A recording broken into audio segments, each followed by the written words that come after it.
without further ado, please welcome Leishara Ward.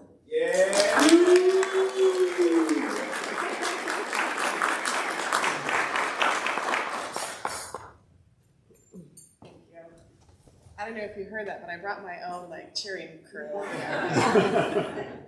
Just in case, it's better to be safe. So, thank you for inviting me here.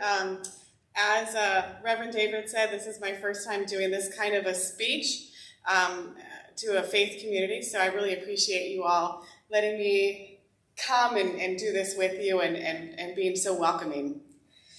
And also to Reverend David for inviting me here in the first place. So today we're going to talk about building community building community with love from the inside out. I understand that you have been talking about love this month. This is February, the month of Valentine's and love. And so I'm going to go ahead and I'm going to wrap up this love month today on this final Sunday in February by looking at how we use love to build a strong, healthy community. Does that sound good to you? Yes. Right. So I'd like to begin by getting us all on the same page with the definition for the word community. In my mind, the community that I want to build and be a part of is a group of people that are grounded in themselves, that are in love with themselves, truly in love with themselves, and that have a regular spiritual practice. This community of people share a common physical space or an affinity toward a subject. They are inclusive and welcoming of newcomers. They support community members when they step out of their box and try something new, like I am here today. And thank you, Reverend David. And this community accepts and values people for their differences and the perspectives that they have, because they're all different. And that's the community that I want to be a part of, don't you? Sounds like a good place, right? Yeah. But how do we build that? How do we create that from nothing? And where do we find those people? There's people everywhere, but how do we find the ones that we want to include in that kind of community? And, by the way, how do we become the person that belongs in that community? And that is valued by that group. Because if everybody else is doing their work, we need to be also. So how do we do that? We start by working on ourselves first. We start with the inside first. And we start small. And I know you've heard this before, but basically we start local and then we go global. Right? Not to be cliche, but it really is kind of true. So if I'm starting at home first, I have to ask myself whether I am showing up on a daily basis and living my life in accordance with my vision of the community that I'm building. I need to ask myself whether I am doing the internal work that I personally need to do. So what does that mean? Trust me, I'm not talking about therapy, although maybe that's your thing too. Don't knock it. Go if you want to. But what I'm talking about today is paying attention to where my vibration is at on a daily basis. And paying attention to my emotions. That's how I know where my vibration is at, is because I know what my emotions are. And that's what they're for. That's what our emotions are for. They exist for the sole purpose of telling us how connected we are to our source, our universe, God, whatever word that you want to use. We've heard many names today, but that's source. Our emotions tell us how connected or disconnected we are. The better we feel, the closer we are. The worse we feel, the farther away we are. But regardless of where we fall on that spectrum, on any given day, please know that you do not have to stay there. We all have the power to shift our emotions and thereby shift our vibration. And if you've been part of the Science of Mind philosophy for any length of time, you know that when we shift our vibration, the things that are attracted to us shift as well, and our experience changes. So how do we begin? Where do we start? Well, you begin by taking stock of where you're at. If you follow Abraham-Hicks at all, and I know many of you do, you'll be familiar with the analogy of your gas meter on your dashboard in your car. You have to start by knowing where you are in order to know what steps you need to take to get to where you want to go. It's really that simple. Pull out your map, know where you're at, and where you want to go. I did a workshop yesterday with college kids at UC Davis, and I asked them what they thought an emotional response was. The first three gave descriptions of really strong negative emotions, because that's what they thought an emotional response was. But the third student said that it was any emotion experienced in response to a circumstance. I agree with her. It can be negative, but it doesn't have to be. But I would take it one step further. Any emotion that is not love or appreciation is an emotional response to whatever circumstance we're experiencing at the time. Even love and appreciation can be, but it's a little more complicated than that, isn't it? Whether it's physically happening, the circumstance on the outside, or it's a story that we keep telling ourselves internally, it affects how we feel and where our vibration is at. And that's what I want to talk about. I left some slips of paper on the back table with the emotional scale on them, and I hope you all got one. If you didn't, please grab one on your way out. And at the top of the scale, we have joy, knowledge, empowerment, freedom, love, appreciation. At the bottom of the scale, we have fear, grief, depression, despair, powerlessness. And in between, we've got 20 more on that scale to choose from. This list, by the way, comes from the book Ask It Is Given by Esther and Jerry Hicks. And I've seen many variations of this list. Some of them are more vague. I really like this one because it's very descriptive. Each of these emotions are matched with their energetic vibration and have been placed on this scale by folks that are much more knowledgeable than I.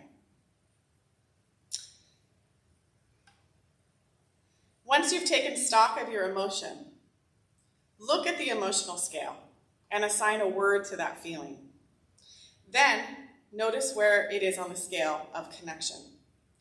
Imagine that number one is being highly connected to your source, universe, God, again, whatever name you want to call it. And at the bottom of the scale is being very disconnected. The bottom of the scale happens to us when we're so caught up in the daily routine of our lives that we don't take time for the spiritual practice, and we end up responding to every circumstance that comes our way. It's easy to do, and we all do it. Unfortunately, when we are in those lower vibrations already, only more things that match our vibration are attracted to us. So when we're down, we're probably going to get kicked while we're down there. Unless we do the work to raise our vibration and attract something else into our experience. A few years ago, I was describing how this works to my friend Tracy as we were driving through the Redwoods to a women's gathering for the weekend. She was struggling to understand how shifting her emotions about something could be so powerful that it would shift the world around her. We were driving at the time, so I gave her a driving analogy. I described two scenarios. The first one was a driver who spends a lot of time in those lower vibrations.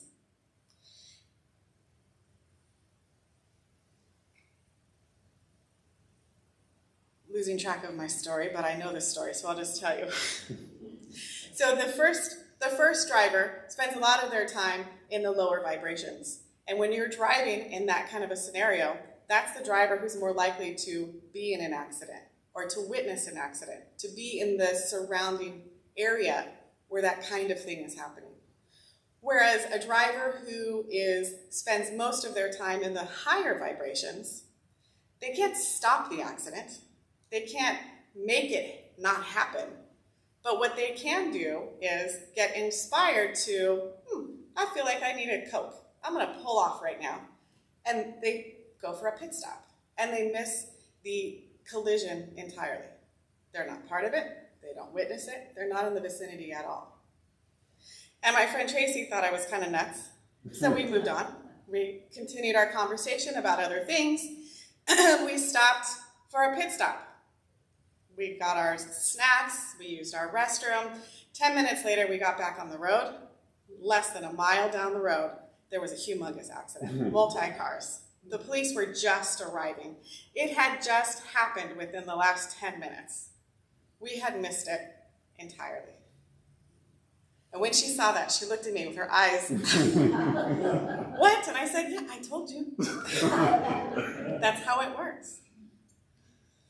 Another experience, I was driving with my daughter. This was even before that happened, many years ago. My daughter was only 3 or 4 at the time, and she's now 19. Just went to South Korea, by the way, for a semester abroad. Woo! Exciting for her, but not so much for mom. Anyway, life was hard at the time. It was really difficult, and it was just the two of us. And I was spending more time in those lower vibrational emotions than I'd like to admit. But I knew about the emotional scale, and I was making a conscious effort to raise my vibration slowly but surely every day. So when we were traveling back to Humboldt from Sacramento, it had just so happened that Whitney Houston had died that day. And so I was hearing about it for the first time on the radio as I was driving. And instantly I was overcome with grief. I didn't even know this woman, but I was like crying in the car as I was driving. And so I thought, I just tried to talk myself out of it. I tried to move from grief up to the next thing on the emotional scale as I'm driving. And as I'm doing this, I hear this voice inside my head that said, hey, maybe you probably shouldn't be driving right now. But then this other voice said, we have a long way to go. We just started this trip. Like, I'm not that grief-stricken. It's not affecting my driving. It's just a couple of tears, like whatever. Life goes on, right? I don't have time for this. What am I going to do? Just sit on the side of the road with my toddler because I'm afraid to drive, right? So I talked myself out of it. But again, I'm watching this happen because I know how this emotional scale works.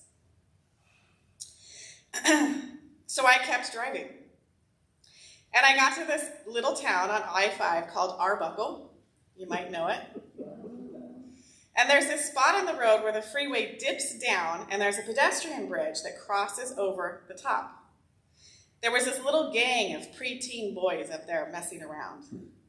And as I approached the bridge, I realized that these boys were dropping rocks on cars. And one of those rocks hit and smashed my windshield.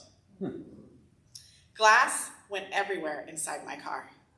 I was covered in glass. My daughter was covered in glass. The whole inside of the car was covered in glass. But neither one of us was hurt. I maintained control of my vehicle. I pulled off to the side. And I thought, well, Leishara, you knew better.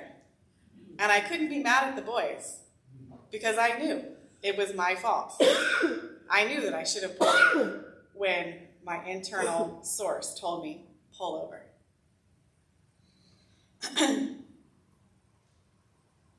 The moral of this story is to pay attention to where your vibration is at.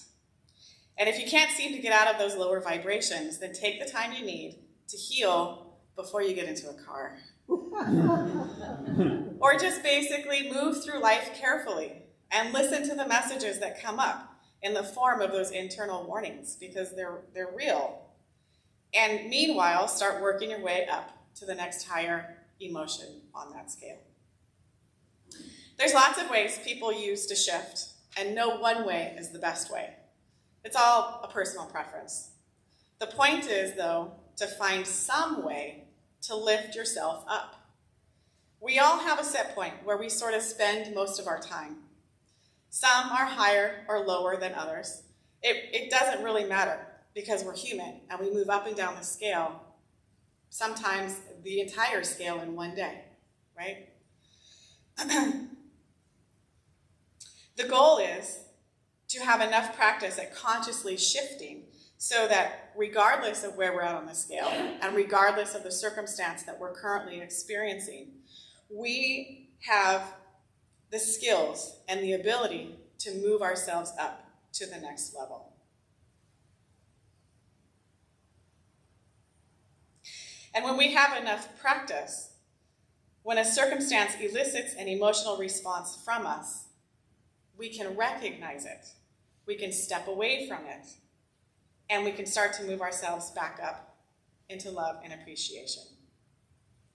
I like to use boredom as an example when I talk about the emotional scale, because I feel like a lot of us can relate to boredom. A lot of us kind of live in boredom. Life is kind of content. There's not a lot happening. There's not a lot coming at us, right? And I feel like I think more people are in boredom than are at either end of the scale. And so the way that you work with this in order to talk yourself up is knowing that above boredom is contentment. So if you're sitting around your house and you're just kind of bored, you start thinking. You can journal this, you can talk to yourself, you can talk to somebody else, although that gets funky. It's better to use by yourself. Because then you introduce all of their stuff, right? And the point is not to shift their vibration, the point is to shift our own vibration. So we do that by talking to ourselves, by having a conversation with ourselves. So how do we go from boredom into contentment? Well, gosh, today's kind of boring. There's not a lot going on. But it's not bad. I guess I'm comfortable. My bills are paid. I've got enough food. I'm pretty content. So life is good, right? I've shifted. I'm now into contentment. But that's not good enough. I want to keep going. So above contentment, what is it? It's hopefulness. So we're sitting in our house at our living room, and we're thinking, life's pretty good. I'm content. But wouldn't it be cool if I had a vacation coming up? Wouldn't that be kind of cool? All right, well, maybe I can start saving a little bit of money, and maybe I can start thinking about where I want to go. And before you know it, you've worked yourself up into hopefulness. Just by thinking, just by planning, just by looking around and identifying where I'm at right now and where I want to be. And then taking those small incremental steps to get to that next place. So from hopefulness, you can keep moving your way up all the way until you get into that place of love and appreciation. And I know that place of love and appreciation because I personally have a physical response. I feel it right here. I feel my heart, to be honest, I feel my heart chakra just open. And it feels like an energetic opening. People feel it in all different ways. You might be able to recognize that. If you sit down and you really think, when have I had so much gratitude that I was brought to tears? That's that feeling that you want to have. And when you sit down with your gratitude journal, you don't just make a list. Oh, like you're at Thanksgiving. Thank you, I'm appreciative of my mom, I'm appreciative of my dad. Thank you all for being here. That's not moving anything. That's going to be a nice list that your grandma's going to be happy to hear, but it's not going to do anything for you energetically. You want to get to that place of gratitude where you have a physical response, where you're brought to tears. And if you could do that every day in your meditation, your life will expand beyond belief. Going back to my notes, you can write about this in your gratitude journal. And that's what we were just talking about. You could talk to yourself, or you could take a walk in nature. Whatever it is, make sure it's something that you have the power to control, rather than it being something that you respond to.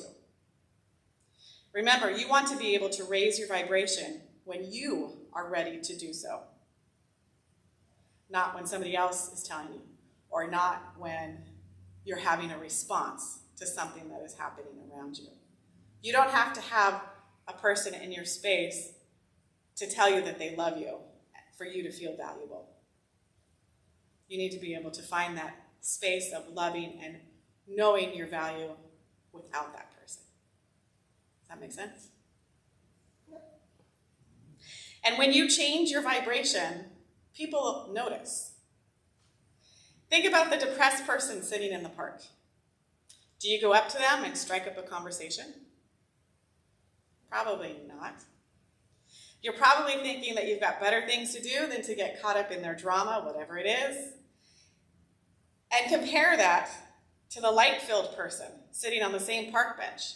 who's energized and smiles and greets every person who passes by. They seem to be glowing, and you can't take your eyes off of them. And when you approach, because you are attracted and drawn to them, that's how law of attraction works. They start asking you about yourself and seem genuinely interested in your answers. And the only thing that changed between those two people and those two circumstances was the thought process of the person sitting on the bench. The thing is, we've all been both of these people at different times in our lives. So please remember that just because you're feeling lonely and depressed today, it does not mean that you will feel that way tomorrow or the next year. It is not a life sentence. It's not, even if it feels like it. Even if your circumstances are dire, you can still shift towards love and appreciation, little by little, moment by moment. Many, many people are stuck in the lower vibration emotions and don't know that they have the power to change that. So many people are feeling alone, in fact, that it's affecting their physical health. The former U.S. Surgeon General, Vivek Murthy, he was the Surgeon General during Obama's time, which is pre-COVID, right? Long time ago, before everybody knew they were lonely.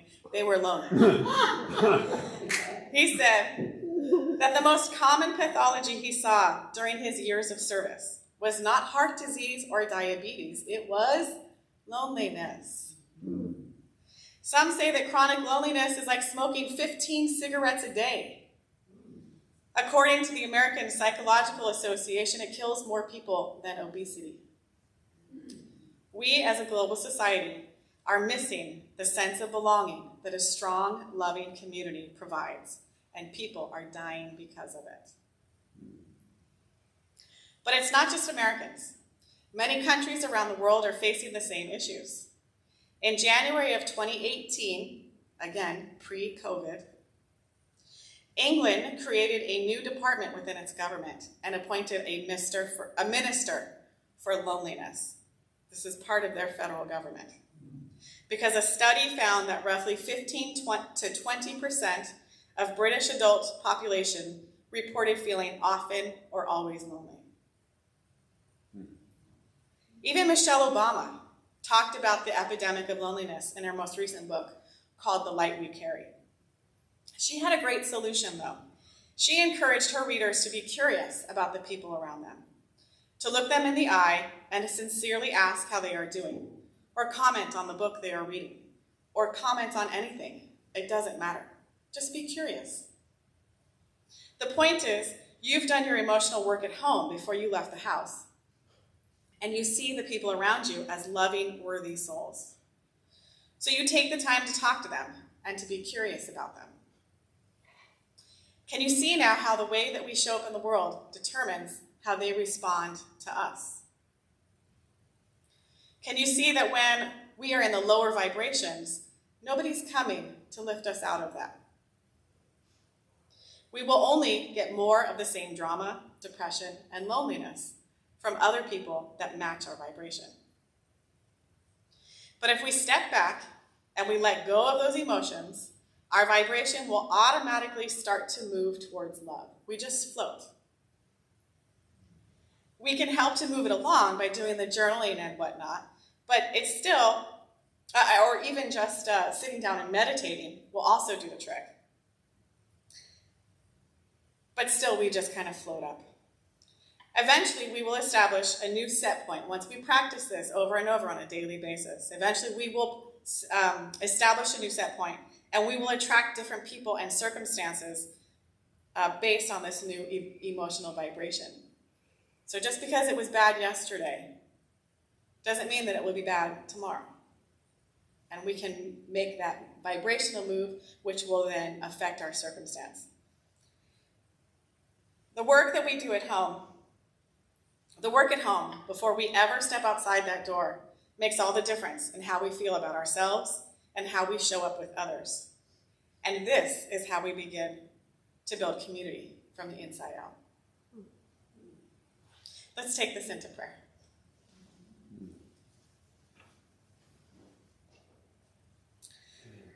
God, source, universe, by any name is good. I surrender myself to you, God, and recognize that your love for me is real and that your message is strong.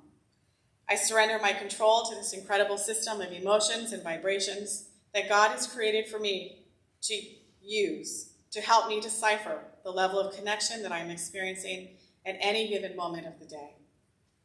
I'm grateful that God has given me the ability to think consciously so that I have the power to focus and shift my vibration, or to simply step back, release control, and allow my vibrations to float to the top, guided by God's unwavering love for me. Today, I recognize and speak into my consciousness the freedom of choice that I truly do have. The choice to remain where I am on the emotional scale, or the choice to begin moving in a different direction. And I know that God will not judge me either way. God has given me the tools I need to shift my emotional vibration when I am ready to do so, not when someone else wants me to. I have so much gratitude to God for bringing together this communion of people gathered here today. We are the community. We are a group of people who love ourselves deeply till our cups runneth over and we have lots of love to share with others. Thank you, God, for your consistent messages of love and appreciation that I use to guide me on a daily basis as I do your work here in my life and in my community. With these words and in this awareness, I know that we are all blessed and that everything is always working out for me. With an abundance of gratitude, we affirm that all is well, and so it is. Amen. So it is. Thank you.